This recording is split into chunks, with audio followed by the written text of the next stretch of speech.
Hello students, welcome to competitive exams YouTube channel. ఈ వీడియోలో వచ్చేసరికి నేను డిస్కస్ చేయబోతున్న టాపిక్ జనరల్ నాలెడ్జ్. జనరల్ నాలెడ్జ్‌లో కూడా సోలార్ సిస్టమ్ అనే ఒక టాపిక్‌ని ఎక్స్‌ప్లెయిన్ చేయబోతున్నాను. ముఖ్యంగా మనకి అన్ని కాంపిటేటివ్ ఎగ్జామ్స్‌లో కూడా ఈ జనరల్ నాలెడ్జ్ అనే టాపిక్ అనేది చాలా ఇంపార్టెంట్ అన్నమాట. ముఖ్యంగా చూసుకున్నట్లయితే రైల్వేస్ ఎగ్జామ్స్‌కి,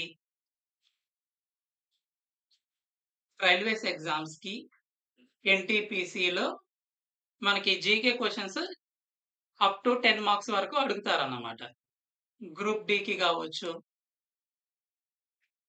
అలాగే ఎస్ఎస్‌సి ఎగ్జామ్స్, సీజీఎల్ గాని, సీహెచ్ఎస్ఎల్ గాని వీటికి కూడా ఈ జీకే నుంచి ఎక్కువ క్వెషన్స్ అనేవి అడిగే అవకాశాలు ఉన్నాయన్నమాట.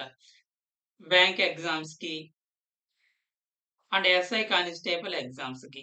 ఎస్ఐ మరియు కానిస్టేబుల్. అంటే వీటితో పాటుగా రిమైనింగ్ ఆల్ అదర్ కాంపిటీటివ్ ఎగ్జామ్స్‌కి గూడా ఈ జీకే టాపిక్ అనేది చాలా ఇంపార్టెంట్ అన్నమాట. మనకి కాంపిటీటివ్ ఎగ్జామ్స్‌లో. సో, కాబట్టి ఇంకా లేట్ ఏం చేయకుండగా జీకే టాపిక్‌లో ఉన్నటువంటి ఒక టాపిక్ సోలార్ సిస్టమ్. ఈ వీడియోలో సోలార్ సిస్టమ్ గురించి ఎక్స్‌ప్లెయిన్ చేస్తాను. ముందుగా అసలకి సోలార్ సిస్టమ్ అంటే ఏంటి? బ్రీఫ్ ఇంట్రడక్షన్ అనేది ఇవ్వడానికి ప్రయత్నిస్తాను. సన్, అదే విధంగా మనకి 8 ప్లానెట్స్ ఉన్నాయన్నమాట.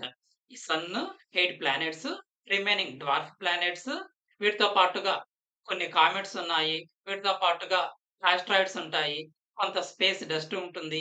వీటన్నింటిని కలిపే మనం ఏమని చెప్తామంటే సోలార్ సిస్టమ్ అని చెప్తాం అన్నమాట. సన్‌ని, 8 ప్లానెట్స్, కామెట్స్, ఆస్ట్రాయిడ్స్,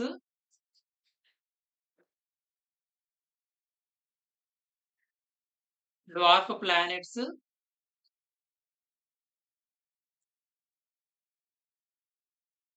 అండ్ అదే విధంగా స్పేస్ డస్ట్. స్పేస్‌లో కొంత డస్ట్ గూడా ఉంటుందన్నమాట. సో, వీటి మొత్తాన్ని కలిపే వీటి మొత్తాన్ని కలిపి ఏమని జెప్తాము? సోలార్ సిస్టమ్ అని జెప్తారన్నమాట. వీటి మొత్తాన్ని కలిపి సోలార్ సిస్టమ్ అని చెప్తారన్నమాట. So, next one by one మనకు సోలార్ సిస్టమ్‌లో ఉన్నటువంటి ప్లానెట్స్ ఏంటి?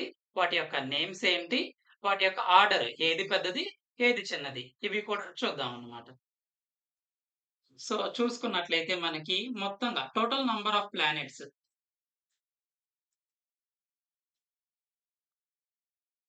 టోటల్ నంబర్ ఆఫ్ ప్లానెట్స్ మనకి సోలార్ సిస్టమ్‌లో 8 ప్లానెట్స్ ఉన్నాయన్నమాట. సో, వాటి యొక్క నేమ్స్ చూద్దాం ఇప్పుడు. నేమ్స్ వాటి యొక్క నేమ్స్ వచ్చేసరికి మెర్క్యూరీ, ఇది ఫస్ట్ ప్లానెట్ అన్నమాట. మనకి సూర్యుడికి దగ్గరగా ఉన్నటువంటి ప్లానెట్ కూడా మెర్క్యూరీ అని. సెకండ్ ప్లానెట్ వచ్చేసరికి వీనస్. మూడో ప్లానెట్ వచ్చేసరికి మన భూమి, ఎర్త్ అన్నమాట. నాలుగవ planet Mars.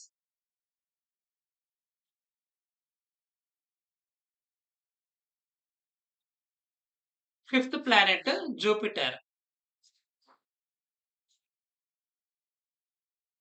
Sixth planet Uranus. Seventh planet Neptune. And last planet is Saturn. Okay. So, total number of planets వచ్చేసరికి 8. ఈ ప్లానెట్స్ వచ్చేసరికి ఇవన్నీ గూడా ఆర్డర్ వైస్‌గా చెప్పానన్నమాట. ఫస్ట్ ప్లానెట్ వచ్చేసరికి మెర్క్యూరీ, సెకండ్ ప్లానెట్ వచ్చేసరికి వీనస్, థర్డ్ వచ్చేసరికి ఎర్త్, ఇలాగ ఆర్డర్ వైస్‌గా చెప్పాను. సో, వీటిల్లో గూడా మనకి బిగ్ టు స్మాల్ చెప్పాలి అనుకుంటే ఒకవేళ బిగ్ టు స్మాల్ అంటే బిగ్ టు స్మాల్ ఆర్డర్‌లో డిసెండింగ్ ఆర్డర్ అని చెప్తాం కదా! From bigger to smaller.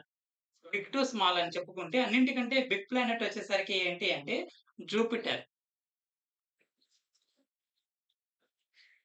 Jupiter కంటే కొంచెం జూపిటర్ తర్వాత చిన్న ప్లానెట్ ఏంటి అంటే సాటర్న్. సాటర్న్ తర్వాత చిన్న ప్లానెట్ వచ్చేసరికి యురేనస్. యురేనస్ తర్వాత చిన్న ప్లానెట్ వచ్చేసరికి నెప్ట్యూన్. నెప్ట్యూన్ తర్వాత చిన్న ప్లానెట్ వచ్చేసరికి ఎర్త్. మన భూమి అన్నమాట. మన భూమి అనేది 5వ పెద్ద గ్రహం. నెక్స్ట్ ఎర్త్ తర్వాత Venus, Mars, Mercury. Venus, Mars, Mercury. So, ఇప్పుడు ఇదంతా ఏంటి? బిగ్ టు స్మాల్ అన్నమాట. సో, అన్నింటికంటే కూడా బిగ్గెస్ట్ ప్లానెట్ వచ్చేసరికి ఏంటి? బిగ్గెస్ట్ ప్లానెట్ వచ్చేసరికి జూపిటర్.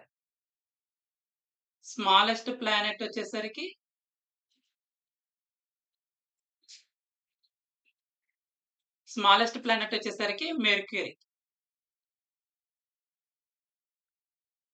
ఓకేనా? ఇప్పుడు ఇంకొక క్వెషన్ ఏంటి అంటే, మనకి ఏ గ్రహం అనేది లేదా ఏ ప్లానెట్ అనేది భూమికి దగ్గరగా ఉన్నది? Nearest planet to the earth. మన భూమికి దగ్గరగా ఉన్నటువంటి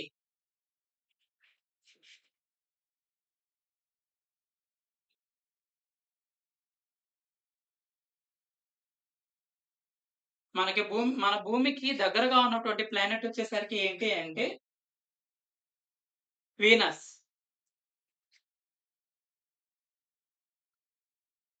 nearest planet to the sun. అదే ఒకవేళ సన్‌కి దగ్గరగా ఉన్నటువంటి ప్లానెట్ వచ్చేసరికి ఏంటి అంటే మెర్క్యూరీ.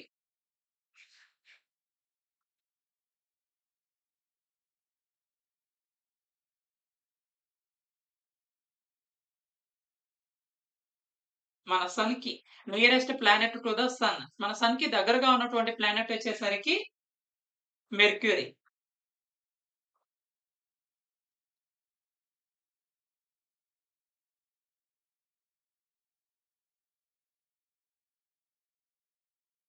సో, ఈ వీడియో గనక మీకు నచ్చినట్లయితే లైక్ చేయండి. ఈ వీడియో గనక మీ ఫ్రెండ్స్‌కి హెల్ప్ అవుతుందనుకుంటే షేర్ చేయండి. Thank you for watching my video.